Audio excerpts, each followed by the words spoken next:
tinatanong, ano ba ang totoo? Ang totoo, depende kung ano ang napaniwala sa'yo, na ituro sa'yo na klaseng totoo. Kaya yung success, depende. May taong successful ng kumita lang ng ganitong amount, may taong successful magkaroon lang ng trabaho, may taong successful na nagkaroon ng pamilya. Ang success is subjective. Ibig sabihin, depende kung ano ang interpretation mo ng success.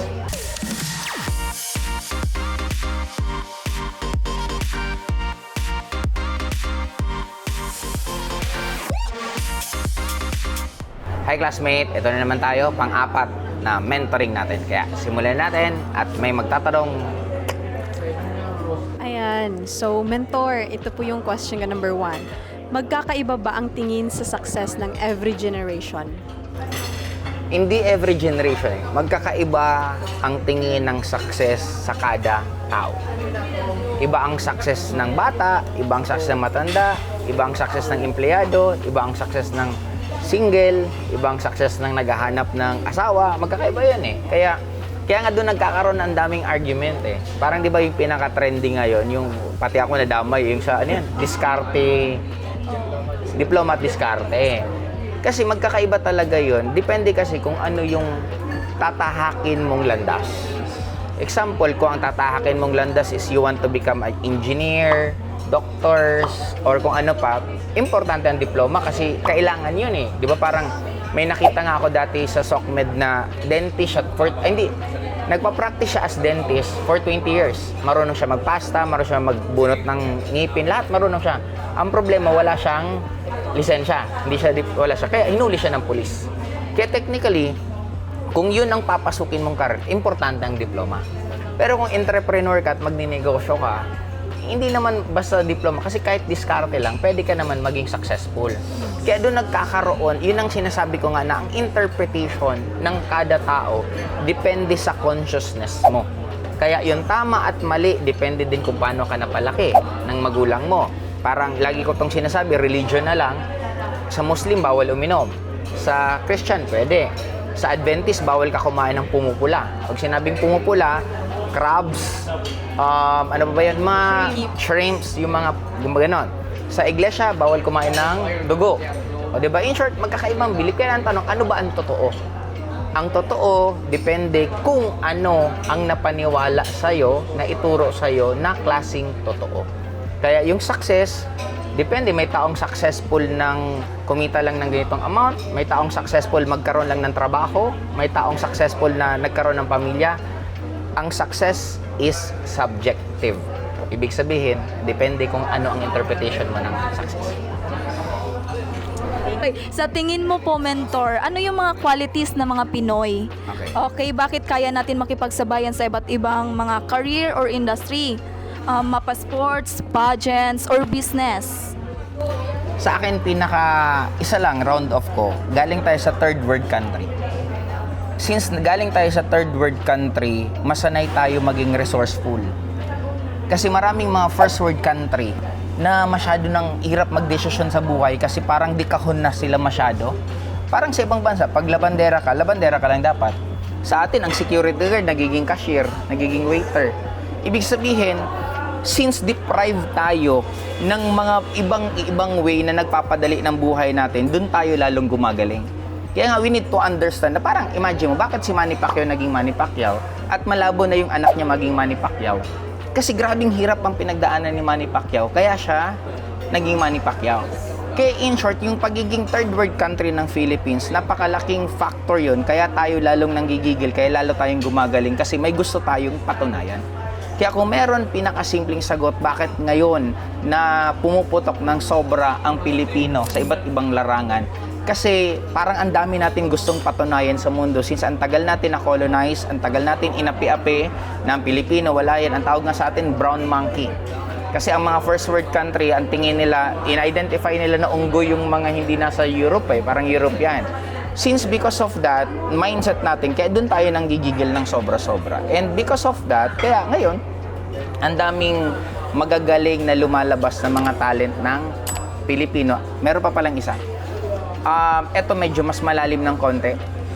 Because of social media ngayon, hindi na nila nakokontrol Bakit walang billiard sa Olympics? May Efren Bata tayo. Oh. Ayaw nilang, dati may mga certain countries, hindi ko lang banggitin, may mga certain countries na gusto nila, sila lang laging sikat, sila lang laging magaling. Kaya pag may nakikita silang threat sa iba, hindi nila inaano yun para sila pa rin ang magi. Eh ngayon kasi may social media na ang hirap na kontrolin ng information, ang hirap yan ng kontrolin kasi makikita at masisilip. Kaya parang ngayon, local artist, magaling kang kumanta, may talent ka, pero wala kang connection sa ABS o GMA, hindi ka na magiging sikat. Ngayon, may talent ka lang, may galing ka, i-post mo sa Facebook, mag-trending ka, possible sumikat ka. Kaya iba na ang mundo ngayon compared sa mundo noon. Basta bottom line, yung kung sino yung pinaka mas deprived, sila yung mas pinaka gumagaling kasi mas maraming, yun ang di na-appreciate ng iba, na yung negative, ang daming teaching na tinuturo sa atin. Ako lagi ko ang sinasabi, success is the purest teacher. Kasi pag nakita mo ang goal mo, anong tinuturo sa'yo? Mas maging magaling, mas makuha. Nahit mo na yung pinakadulo. Parang, tawag nito? Again, mentor? Nahit mo na yung pinakagusto mo. Anong tinuturo? Example, dito sa atin, sa networking Paano natin, siya makonsistent? may sarili, top 1 ka na. Global ambassador ka na, may kotse ka na, katravel ka na. Anong tinuturo sa'yo? Paano siya maging patient? Paano mo siya nakuha? Hindi, nandun ka na nga sa tuktok. Okay. Paano siya makonsistent? Yung nandyan ka pa rin. Okay, isa pa yun. Pero kung nasa tuktok ka na, anong pinaka naiisip mo? I am successful. You're successful, kadalasan, nagiging complacent. Yes, tama. Or minsan, yumayabang ng konti, Yes, tama. na mas magaling ako sa inyo. Okay. Dulo, konti lang ang tinuturo ng success. Unlike ng downfall. Pagbagsak ka, bumabait, hindi. Bumabait. Natututong magtanong, hindi. Natututo. Natututong mag-explore, mag-research. Natututo. In short, ang daming tinuturo ng downfall. Kaya yun ang sinasabi ko na success is the purest teacher kasi wala ka na eh. Wala ka na para ano pang kailangan patunayan. Tama yun. Kaya technically sa atin bilang third world country, ang dami natin, 'di ba? Bakit gustong-gusto maging OFW ang mga Pilipino? Para kumita ng malaki. Ang Pilipino, pag kinumpara mo ang Pilipino sa iba't ibang lahi, bakit gusto lagi Pilipino? Kasi mas resourceful, mas maalaga. Tama. 'Di ba parang sa nurse, bakit mas gusto ang Pilipino? Kasi inaalagaan nila yung pasyente ng more than sa pagiging nurse at pasyente lang. Inaalagaan Tama. nila na parang pamilya nila. Yes. Kaya yun lang pinakasimple para sa akin na once na marami kang downfall sa life, enjoy mo yun kasi sabi nga nila ang isang formula daw, kung gusto nyo malaman kung magiging sobrang successful kayo sa life, sige sir, diretso mo. Sa life, ano tawag yan? Yung ngayon na buhay nyo, ano bang tawag yan? Present or Sa lifetime journey nyo, gusto nyo malaman kung magiging sobrang successful kayo. yes. Pag sobrang lala ng pinagdaanan nyo ng kabataan. Uy, yun. Kasi Oh. piniprepare ka sa buhay na pupuntahan. Paano yung mentor? Like, hindi naman lahat malala ang pinagdaanan, pero gusto namang umangat, maging successful. Parang ikaw, mentor, di ba? Anak ka ng negosyanteng family. Oo. Pero, yun nga, dumating din Sure sa ka bang hindi malala pinagdaanan? Ayun. Bakit pag Siguro- nagsasalita ako, nararamdaman nyo yung hugot at bigat? siguro sa iba mentor, sa iba na lang. Na mga middle class na lang. Pero gustong maging successful. Hindi, meron, kaya din naman nga nila. Pero iba kasi yung hugot at lalim nung grabe yung pinagdaanan. Kaya nga di ba yung sabi ko, bakit yung anak ni Michael Jordan hindi naging Michael Jordan? Bakit yung anak ni Manny Pacquiao 100% malabong maging Manny Pacquiao? Kasi si Manny Pacquiao may mas malala na pinagdaanan na hindi na ganun ka-same sa mga anak niya. Kasi yung mga anak niya, kahit hindi magboxing, Kasi mayaman na sila. May paraan ikaw na na yung sumagot ng tanong. Ay, tama eh. Tama, mentor. Tama. Sige, next. Gaano yung epekto ng social media or technology sa mga nagtatrabaho or sa mga nagnenegosyo? Ano siguro, broad ko na lang yung tanong. Malala ang epekto ng social media sa buong mundo. Darating ang time, mawawala ng malls. Ang magiging laman probably ng malls, mga restaurant, baka mga arcade, yung mga physical activities. pero mawawala na ng mga bilihan damit, bilihan ng makeup. Kasi saan mapupunta lahat? Sa online. Sa online. Darating ang time bawat isa sa atin, magkakaroon tayo ng sarili-sarili nating sitcom. Kumbaga may sariling Oprah, may sariling Tito Boy Abunda, magkakaroon tayo ng sarili-sarili nating ganon. Ang tawag na doon, Facebook account, TikTok account. Doon na kumbaga darating ang time na ang information before, kasi ang origin ng www or World Wide Web, yung elites para mapasa nila yung information sa kanila. Bumakfire to kasi nagamit ngayon ng mga ordinaryong katulad natin. And because of that, nawalan ng tinatawag na gatekeeper ng information. Katulad ng mga tinuturo ko sa inyo dati, iilan lang tao ang nakakaalam nito.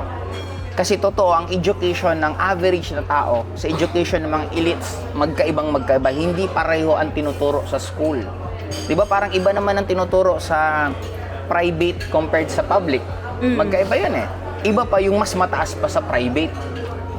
Okay, ngayon, ang bottom line, bumakfire ngayon ang SOCMED, ang World Wide Web, kasi nabigyan ng power ang individual. Nagbablog tayo ngayon.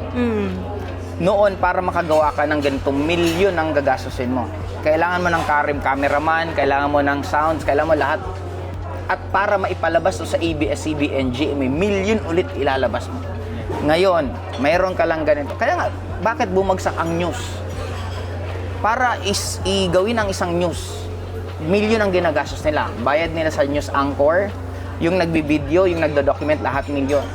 I-upload sa Facebook ang views, 10, 20. May isang vlogger, influencer, binidyo sarili niya, nagsalita, ang viewers 1,000, 2,000. Lamon ng buong buo.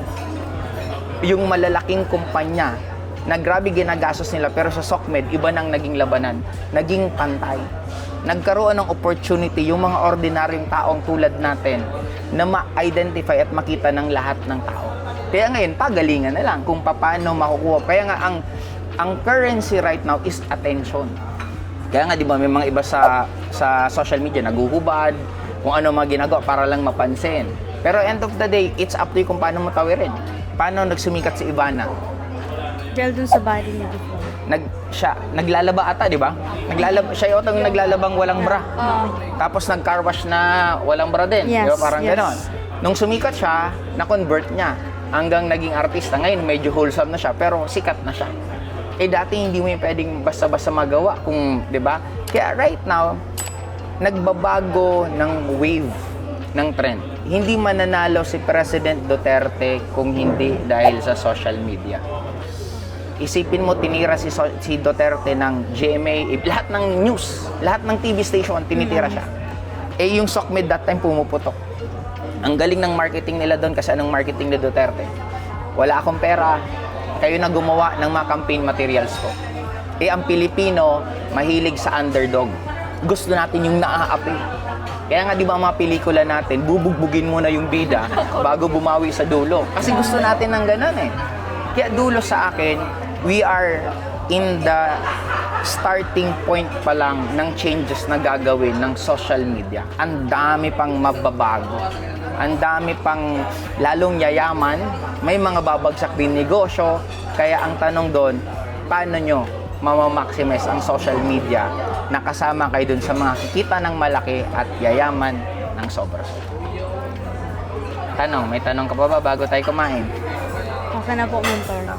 Kaya classmate, wala na po siyang tanong. Dito na muna tayo and